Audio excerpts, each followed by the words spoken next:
السلام علیکم ورحمۃ اللہ وبرکاتہ۔ محترم ناظرین، آج ایک مرتبہ پھر ہم حاضر ہیں آپ حضرات کی خدمت میں قاری حنیف ملتانی رحمۃ اللہ علیہ کا ایک بہترین بیان لے کر، جس کا عنوان ہے حضرت خالد بن ولید رضی اللہ عنہ کی بہادری۔ تو آئیے ویڈیو کو شروع کرتے ہیں اور بیان کو سنتے ہیں۔ پہ حملہ کرنے کے لیے آیا ہے۔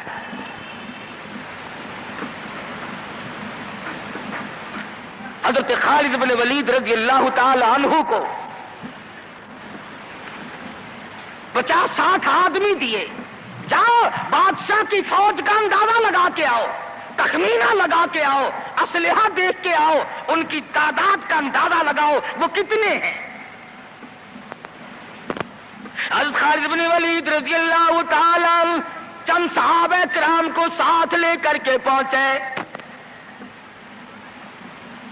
عیسائی بادشاہ کو پتا چلا، اس نے حضرت خالد بن ولید رضی اللہ تعالی عنہ کو بلایا اور کہنے لگا کہ دیکھو جنگ اچھی چیز نہیں ہے، ہم سے صلح کر لو، ہم سے صلح کر لو۔ حضرت خالد فرمانے لگے صلح میں دیر کیا ہے، قول لا الہ الا اللہ محمد الرسول اللہ صلی اللہ علیہ وسلم، کلمہ پڑھ، مسلمان بن جا، میرا بھائی بن جا، جنت کا حقدار بن جا، میرے نبی کا غلام بن جا، اللہ کی توحید کا ماننے والا بن جا، ابھی تمام باتوں میں صلح ہو جائے گی۔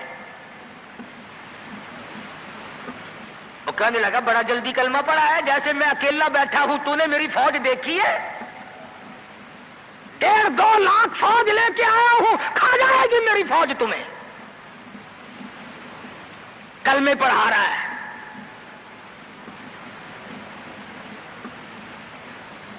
حضرت خالد کو کہنے لگا تجھے پتا نہیں تو کس کے سامنے کھڑا ہے؟ فرمایا ہاں، ایک عیسائی کافر کے سامنے کھڑا ہوں۔ وہ کہنے لگا ہے کوئی جلاد؟ فوراً تلوار لے کر حاضر ہو گئے، کہا اس گستاخ کی گردن کاٹ مارو۔ حضرت خالد کے ساتھ 2 آدمی اور تھے، انہوں نے یہ نہیں کہا ہے جی اجی ہم تو یوں ہی بات کر رہے تھے جی، اجی آپ برہم ہو گئے، اجی حضور آپ ناراض ہو گئے۔ حضرت خالد نے یہ نہیں فرمایا کہ باہر والوں کو اطلاع کر دو، وہ 50-60 آدمی تو ہمارے ساتھ مل جائے۔ 2 ساتھیوں کو فرمایا اب ایک دوسرے کی طرف مت دیکھنا، تلوار نکال لو، انشاءاللہ حوض کوثر پہ ملاقات ہوگی۔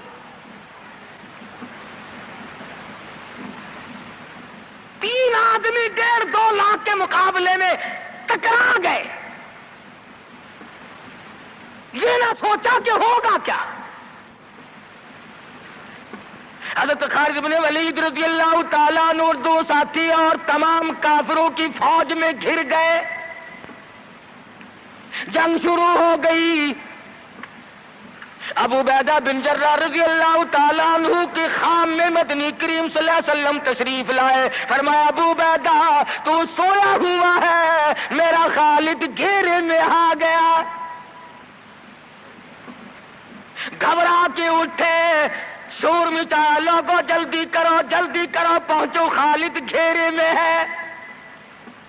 حضرت خالد کی بیوی ام تمیم سنتی ہے، کہنے لگی نہیں مجھے یقین نہیں آتا، میرا خالد گھیرے میں آنے والا نہیں، آ ہی نہیں سکتا۔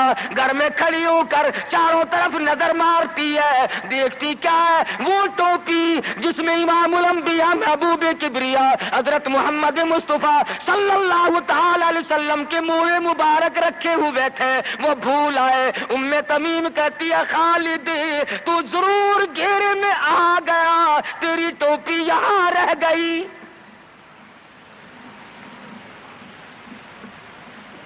ام تمیم نے ٹوپی لے کر کے شور نہیں مچایا، کپڑے نہیں پھاڑے، چہرہ نہیں نوچا، ابو عبیدہ کے پاس نہیں آئی، بغل میں ٹوپی دبائی، برقع اوڑھا، گھوڑے پہ سوار ہوئی، تلوار لے کر گھوڑے کو سر پٹ چھوڑ دیا۔ صحابہ دیکھ رہے تھے، ارے یہ کون ہے؟ یہ کوئی جاسوس معلوم ہوتا ہے، اسے پکڑو۔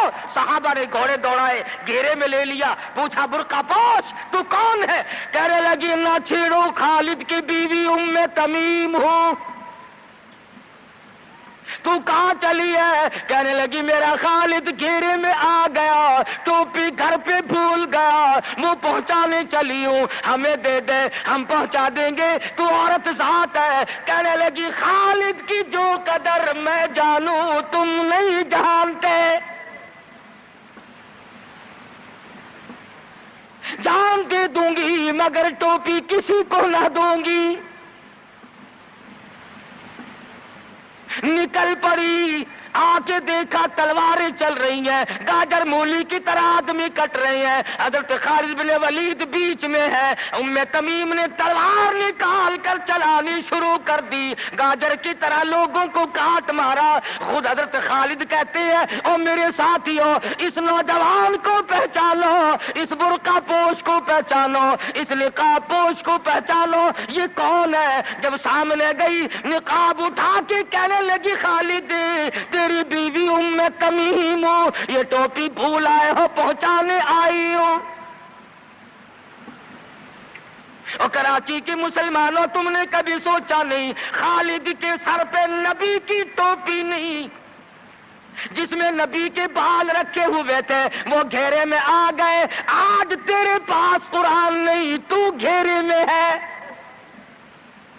وہ ٹوپی گھر پہ بھول آیا تھا، تو قرآن کو مسجد میں قید کر کے آیا، آج تو کفر کے لرزے میں پھنسا ہوا ہے، تو گھیرے میں ہے، تجھے کوئی نہیں نکال سکتا اللہ کے قرآن کے سوا۔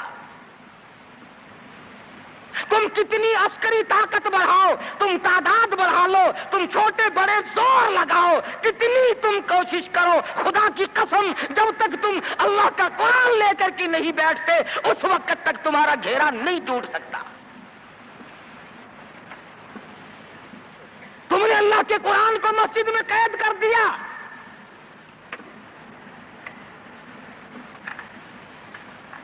نہ اس کو عوام صدر میں جگہ دی، نہ مارکیٹ میں جگہ دی، نہ محلے میں جگہ دی، نہ برادری میں جگہ دی، نہ خاندان میں کوئی جگہ دی۔ تمام کو اکٹھا کر لو گے، اللہ کے قرآن کو پوچھنے والا کوئی نہیں۔ کون پوچھے؟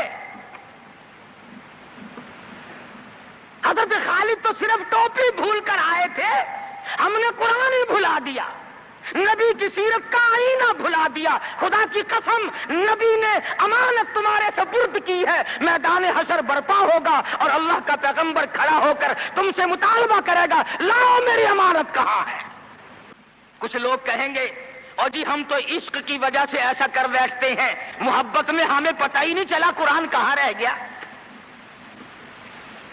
محبت میں ہمیں پتہ ہی نہیں چلا قرآن رہ کہاں گیا۔ اور تجھے کیسی محبت ہے، تجھے کیسا عشق ہے کہ تجھے آج تک پتہ نہیں چلا؟ عشق تو صحابہ کرام کو تھا۔ مدینہ منورہ ہے، اللہ پاک ہر مسلمان کو مدینہ پاک کی زیارت نصیب فرمائے۔ خدا کی قسم مدینے کی ہوا میں جو خوشبو ہے تمہاری، وہ کستوری میں نہیں ہو سکتی، وہ مشک میں نہیں ہو سکتی، وہ عنبر میں نہیں ہو سکتی، وہ زعفران میں نہیں ہو سکتی۔ ارے مدینے کی ہوا میں جو خوشبو ہے، جو گنبد خضرا سے ٹکرا کر آتی ہے، اس ہوا میں خوشبو بھی نرالی ہے۔ صحابہ کہتے ہیں کہ جب ہم نبی صلی اللہ علیہ وسلم کو تلاش کرنے کے لیے نکلتے تو کسی سے پوچھتے نہیں پھرتے تھے، بلکہ مدینے کی ہوا بتاتی تھی ادھر آؤ ادھر آؤ، حضور ادھر تشریف لے گئے۔ مدینہ منورہ میں ایک جنگ کی تیاری فرمائی، صحابہ کرام کا لشکر تیار فرمایا، حضور اکرم صلی اللہ علیہ وسلم نے۔ جمعے کا دن ہے، صبح کا وقت ہے، لشکر کو ساتھ لے کر کے تشریف لے گئے، 2-3 میل تک رخصت فرمانے کے لیے گئے، دعا کر کے واپس آ گئے، اللہ تمہیں کامیاب فرمائے۔ صحابی ہے حضور اکرم، سب کہہ دو صلی اللہ علیہ وسلم کا۔ آؤ عشق کی بات تمہیں بتاؤں، حضور اکرم صلی اللہ علیہ وسلم نے روانگی کے وقت فرما دیا، توجہ کرنا، لشکر کو رخصت کرتے وقت فرما دیا، اور میرے دیوانوں اور پروانوں اور میرے جانثاروں بات سنو، پہلے جھنڈا جعفر طیار رضی اللہ تعالیٰ عنہ کے ہاتھ میں دینا، پھر جھنڈا عبداللہ ابن روا کے ہاتھ میں دینا، پھر جھنڈا اسامہ بن زید کے ہاتھ میں دینا۔ حضور کے کلام کی مراد کو اگر صحابہ نہیں جانتے تو کون جانتا ہے؟ سمجھ گئے صحابہ کہ جعفر طیار شہید ہوں گے، یہ جو حضور نے فرمایا پھر اس کو دینا، پھر اس کو دینا۔ حضور صلی اللہ علیہ وسلم کے کلام کی، فرمان کی، ارشاد کی مراد اور منشا غرض و غائب صحابہ سمجھ گئے کہ جعفر طیار شہید ہوں گے، اور پھر عبداللہ بن روا بھی شہید ہوں گے، اور اسامہ بن زید بچ کے آئیں گے۔ صحابہ کا تجربہ تھا حضور کے کلام کو سمجھنے کے لیے۔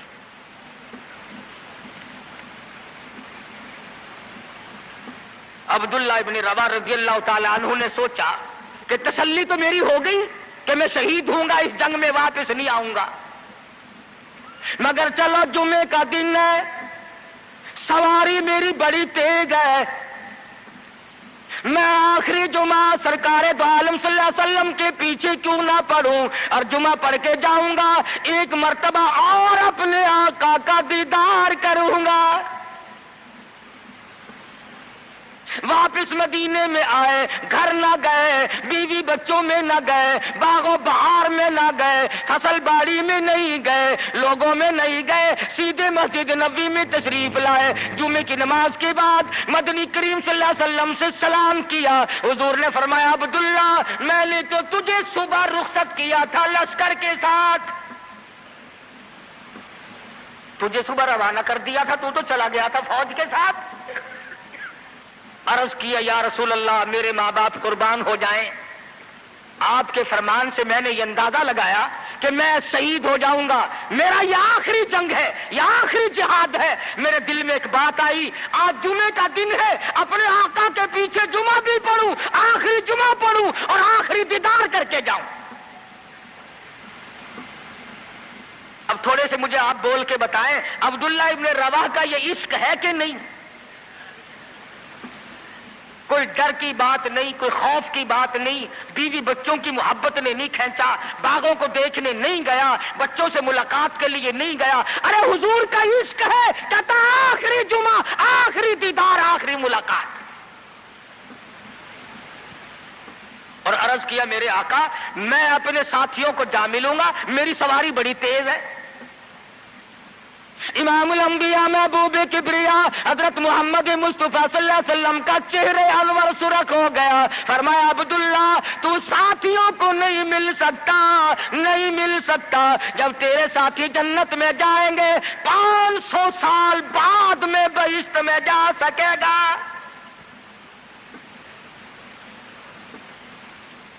کیوں؟ اس لیے چاہے تم عشق کے تحت آئے، محبت کی وجہ سے آئے، جذبے کی وجہ سے آئے، جمعے کے لیے آئے، میرے دیدار کے لیے آئے، میری ملاقات کے لیے آئے، جب میں نے رخصت کر دیا تھا میرے حکم میں تاخیر کیوں کی؟ پتا چلا عشق بھی وہ مقبول ہے جو حضور کی غلامی کے اندر ہو۔ غلامی سے باہر جو عشق ہے وہ عشق نہیں، وہ فریب ہے، وہ دجل ہے۔ آج آپ دیکھ لیں، نام دیکھو، شکل دیکھو، نام ہوگا عاشق رسول اور شکل دیکھو تو خدا کی قسم بالکل ایسا معلوم ہوگا جیسے اندرا کا بھتیجا ہو۔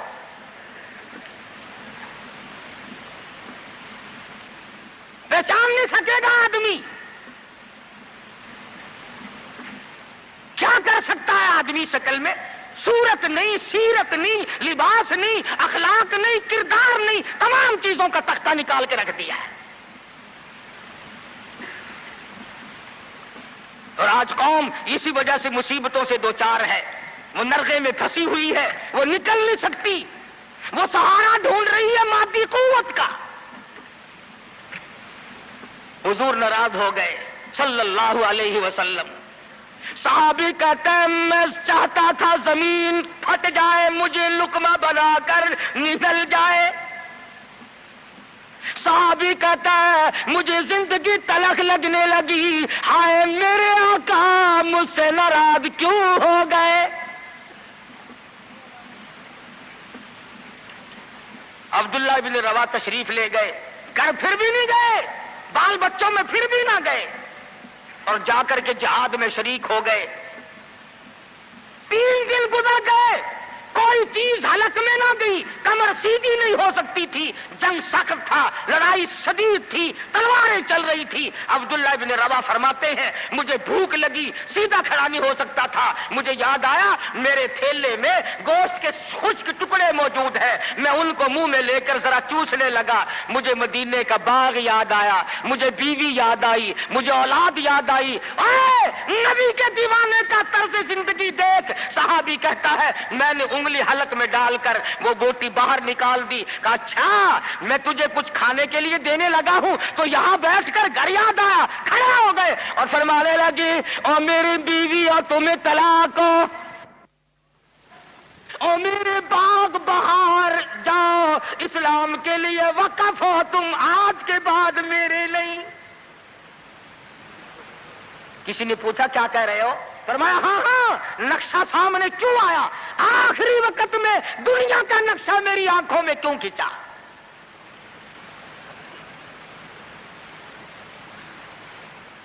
صحابی نے اپنے دل میں تصور بھی لانا اچھا نہ سمجھا، میری عاقبت خراب نہ ہو جائے، میری آخرت نہ بگڑ جائے۔ عبداللہ بن روا تلوار لے کر کھڑے ہو گئے۔ کسی نے لکھا 3 دن کا، بعض نے لکھا 5 دن کا بھوکا صحابی ٹکڑے ہو گیا۔